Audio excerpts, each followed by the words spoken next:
बिस्मिल्लाहिर्रहमानिर्रहीम अस्सलामुअलैकुम। आप देख रहे हैं देसी स्टाइल फूड सीक्रेट। तो आज मैं आपके साथ शेयर करूंगी चॉकलेट वेफर रोल की रेसिपी, जो बहुत ही मज़ेदार, बहुत ही टेस्टी और बहुत ही क्रिस्पी बनते हैं। तो वीडियो को स्टेप बाय स्टेप पूरा फॉलो कीजिएगा। रेसिपी पसंद आई हो तो इसे लाइक और अपने फैमिली और फ्रेंड के साथ शेयर भी कर दीजिएगा। तो चैनल पर अगर नए हैं तो प्लीज़ पहले चैनल को सब्सक्राइब कर लें और बेल आइकन का जो बटन है इसको दबाने से हमारी नई नई वीडियो सबसे पहले फ्री में देखने को मिलेगी। तो चलिए आइए अब रेसिपी को बनाना स्टार्ट कर लेते हैं। बिस्मिल्लाहिर्रहमानिर्रहीम। चॉकलेट वेफर रोल बनाने के लिए मैंने एक बाउल ले लिया है और उसमें 1 कप मैदा लूँगी और मैदे को मैं इस तरह से स्ट्रेनर में छान लूँगी। तो मैदे को अच्छे से छानने के बाद ही इस्तेमाल करा करें, इससे बहुत हल्का हो जाता है। तो देखिए मैंने थोड़ा थोड़ा करके इस तरह से स्ट्रेनर में छान लिया है इसको। तो अब मैं ये खाने वाली जो बड़ी चम्मच होती है हमारे घर में, ये फुल भर के एक इस तरह से कोको पाउडर ले लूँगी और इसको भी स्ट्रेनर में इस तरह से छान लूँगी, ताकि इसके अंदर भी जो लम्स वगैरह हों वो सारे निकल जाएं और अच्छे से ये फ्लफ़ी और हल्का सा हो जाए। तो ये देखिए इस तरह से मैंने इसको भी छान लिया है। और अब मैंने ले लिया है इस तरह से हाफ़ टी स्पून के करीब, ये छोटी हमारी चाय की चम्मच है, इससे मैंने हाफ़ टी स्पून के करीब बेकिंग पाउडर लिया है। बेकिंग सोडा यूज़ नहीं करेंगे हम, इसमें बेकिंग पाउडर लेंगे। और इसको भी मैंने इस तरह स्ट्रेनर में छान लिया है। और अब मैंने आधा कप चीनी ली है, ये मैंने पहले से पीस ली है। आम नॉर्मली जो हमारे घर में चीनी होती है उसको मैंने इस तरह से ग्राइंडर में डालकर ग्राइंड कर लिया था। तो ये मैंने आधा कप डाली है और इसको देखिए इस तरह से सारी ड्राई चीज़ों को मैं इस तरह मिक्स कर लूँगी, ताकि सारी चीज़ें हमारी इसमें बहुत अच्छे से मिक्स हो जाएं। तो अब इसमें मैं डालूँगी तकरीबन आधा कप से भी मैंने आधा इस तरह से ऑयल लिया है, तकरीबन 3 टेबल स्पून के करीब मैंने ऑयल डाल दिया है इसमें। आप इसमें बटर का इस्तेमाल करना चाहें तो वो भी डाल सकते हैं। और आधा छोटा चम्मच मैंने इसमें वनीला एसेंस का डाल दिया है। तो अब इन चीज़ों को भी मैं इसमें अच्छे से मिक्स कर लूँगी।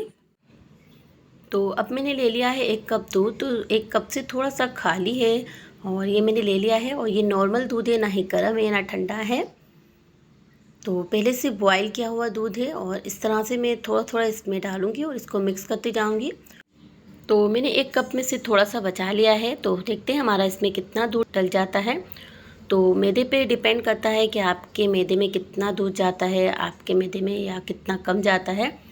तो उसके हिसाब से इसके अंदर ऐड करेंगे। तो मैंने इसमें तकरीबन 1 कप दूध डाल दिया है। तो ये इस तरह का बैटर होना चाहिए। तो जो मैदा यूज़ करते रहते हैं उनको ज़्यादा पता होता है कि आपका मैदा बहुत ज़्यादा पानी पीता है या कम। तो और अब ये बैटर हमारा तैयार हो चुका है। तो मैंने इस तरह से नॉन स्टिक फ्राई पैन ले लिया है और इसमें 1 टेबल स्पून भर के इस तरह से बैटर डालूंगी और इसको इस तरह से फैला लूँगी। आप चाहे चम्मच से फैलाएं या इसको हाथ से फैलाएं। और ये देखिए मैं इसको थोड़ा सा इस तरह से ब्रश से फैला रही हूँ, आप किसी भी चीज़ से इसको फैला सकते हैं। बस इसको एक पतली सी हमें तय बनानी है इसके ऊपर। और ये फ्राई पैन हमारा बिल्कुल गर्म नहीं होना चाहिए। तो बस देखिए इस तरह से एक पतली सी इसके ऊपर तय बना देंगे। तो देखिए बस इस तरह से मैंने इसको बना लिया है। अब इसको मैं चूल्हे पे रख दूँगी। तो चूल्हे को बिल्कुल लो फ्लेम पर इसको हम 1 से 2 मिनट तक इस तरह से छोड़ देंगे। और जब तक इसको हाथ नहीं लगाएंगे, जब तक कि इसके नीचे से बबल्स ना बनने लगे और ये नीचे से अच्छे से सेट ना हो, जब तक हम इसको बिल्कुल नहीं छेड़ेंगे। और उसके बाद ये अच्छे से सेट होने के बाद हम इसको इस तरह से पहले साइडों से छुड़ाएंगे और फिर इसकी साइड को हम थोड़ा सा चेंज करके 1 से 2 सेकंड तक बस नीचे से पकाएंगे। हमें बहुत ज़्यादा नीचे से नहीं पकाना है। तो बस नीचे से भी हमारा पक चुका है। तो बस अब इसको हम इस तरह से निकाल लेंगे और फ़ौरन से ही हम इसको इस तरह से कोई स्टिक लेंगे और इस तरह से फ़ौरन से रोल करेंगे, वरना ये हमारे क्रिस्पी हो जाएंगे और फ़ौरन से टूट जाते हैं। तो इसलिए बस 1 सेकंड भी हम इसको नहीं लगाएंगे, फटाफट से हम निकालेंगे और इसको इस तरह से रोल कर लेंगे, वरना हमारे ये टूट जाएंगे। तो देखिए मैंने इस तरह से एक स्ट्रिप ले ली थी। आप कोई भी डंडी हो या पेंसिल हो तो आप उससे भी कर सकते हैं। तो देखिए कितने ज़बरदस्त हमारे क्रिस्पी बने हैं, उनका टेस्ट भी बहुत ही ज़बरदस्त होता है। और ये देखिए अब मैंने फ्राई पैन ले लिया है और उसमें 2 टेबल स्पून भर के इस तरह से फ्रेश क्रीम डालूंगी।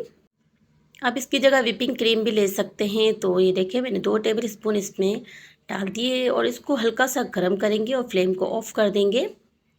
तो बस फ्लेम को मैंने ऑफ़ कर दिया है, हल्की सी गर्म है। और इसके अंदर हम ये इस तरह से डार्क चॉकलेट डाल देंगे और इसको डालकर 1-2 मिनट तक इसके अंदर अच्छे से मिक्स कर लेंगे। इसके अंदर अच्छे से मेल्ट हो जानी चाहिए। बस मैंने फ्लेम को ऑफ़ किया हुआ है और इसको इस तरह से हम इसमें मिक्स कर लेंगे क्रीम के साथ।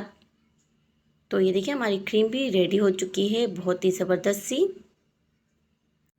और अब इस तरह से कोई भी प्लास्टिक की थैली ले लेंगे और उसको इस तरह से रखने के बाद इसके अंदर हम ये चॉकलेट डाल देंगे। आपके पास पाइपिंग बैग हो तो आप वो भी यूज़ कर सकते हैं। तो देखिए मैंने क्रीम को इस तरह से थैली में डाल दिया है और इसकी नोक को इस तरह से कट कर देंगे। और अब इन वेफर्स के अंदर इस तरह से हम फिलिंग करेंगे। तो देखिए इस तरह से मैंने इस वेफ़र के अंदर इसकी फिलिंग कर दी है। तो सारे वेफ़र्स में इस तरह से मैं फिलिंग कर दूंगी और इसको 10 मिनट के लिए इसी तरह छोड़ दूंगी ताकि हमारे अंदर तक अच्छी सी चॉकलेट सेट हो जाए। तो ये देखिए इसी तरह सारे वेफ़र्स मैं फिल कर लूँगी और ये देखें बस इसी तरह हमारे सारे वेफ़र बन के तैयार हो चुके हैं। तो बहुत ही ज़बरदस्त और बहुत ही मज़ेदार से हमारे वेफ़र रोल बनते हैं, बिल्कुल बाज़ार जैसे हमारे वेफ़र बन के तैयार होते हैं, बहुत ही क्रिस्पी भी बनते हैं।